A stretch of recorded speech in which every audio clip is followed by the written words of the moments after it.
Bonjour, aujourd'hui on aborde un sujet qui, je suis sûre, va parler à beaucoup de monde.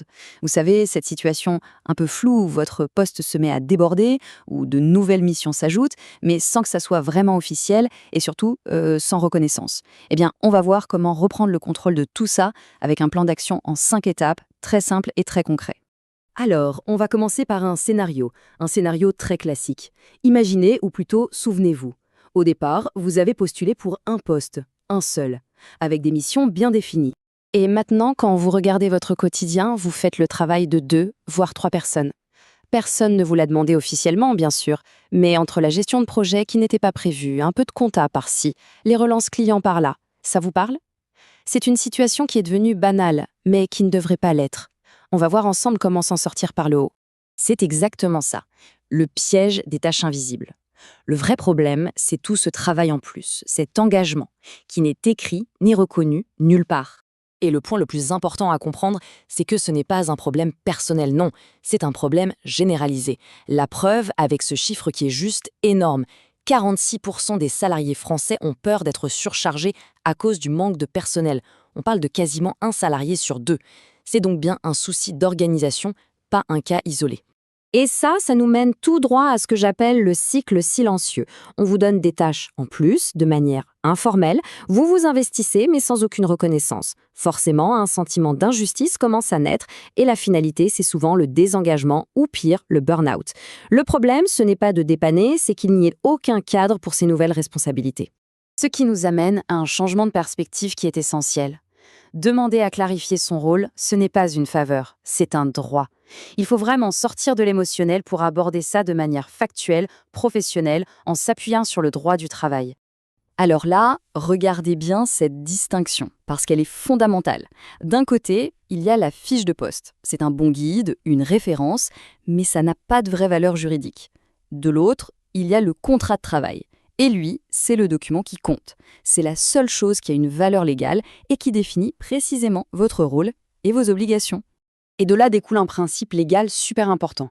Un employeur ne peut pas changer en profondeur vos missions sans votre accord. S'il le fait, ça s'appelle une modification unilatérale du contrat de travail. Et c'est tout simplement illégal. C'est ça, votre principal levier. Bon, maintenant qu'on a posé le cadre, passons à la solution. Comment on fait, concrètement? Voici un plan d'action en 5 étapes, très simple, très pragmatique, pour débloquer la situation. Ok, les voici, ces 5 étapes. D'abord, on fait la liste de toutes les tâches réelles. 2. On identifie le décalage avec ce qui est prévu. 3. On prépare la discussion avec des faits, des données. 4. On formule une demande claire et précise. Et 5. On met le résultat par écrit. Commençons par l'étape 1, la fondation de tout le reste, la cartographie. Pendant 2, 3, voire 4 semaines, il faut absolument tout noter. Ce que vous faites, le temps que ça prend. L'objectif, c'est de bâtir un dossier factuel que personne ne pourra contester. Une fois que vous avez toutes ces données, on passe à l'étape 2, l'analyse. Ce tableau est un outil génial pour ça. Vous prenez chaque tâche et vous la classez. Est-ce qu'elle est dans le périmètre prévu? Est-ce que c'est une extension, donc logique mais nouvelle? Ou est-ce que c'est carrément hors périmètre?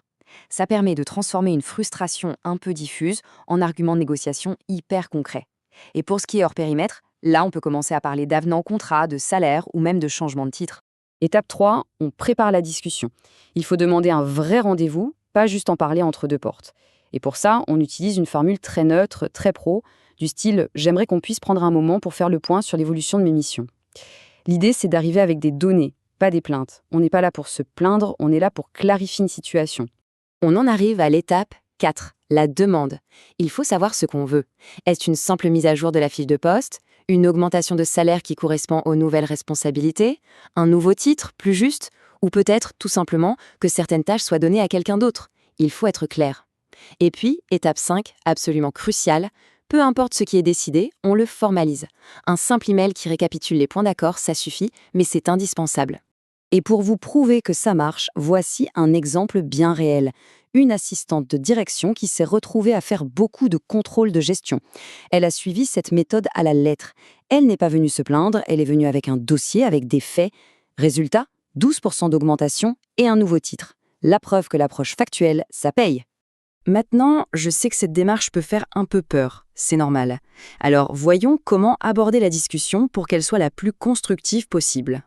C'est la grande question, la peur numéro 1. Est-ce que je ne vais pas passer pour la personne qui se plaint tout le temps, la personne difficile? Et la réponse est non. Pas si vous adoptez la bonne posture.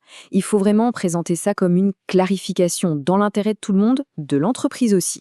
Quand vous arrivez avec des faits, un ton posé et une approche constructive, vous ne passez pas pour un plaignant, mais pour un professionnel qui gère sa carrière de manière proactive. Les faits sont votre meilleur allié. Autre scénario possible, et si votre manager refuse d'en parler? S'il ou elle esquive la conversation? Ça peut arriver. La solution est là encore très professionnelle, on escalade la demande.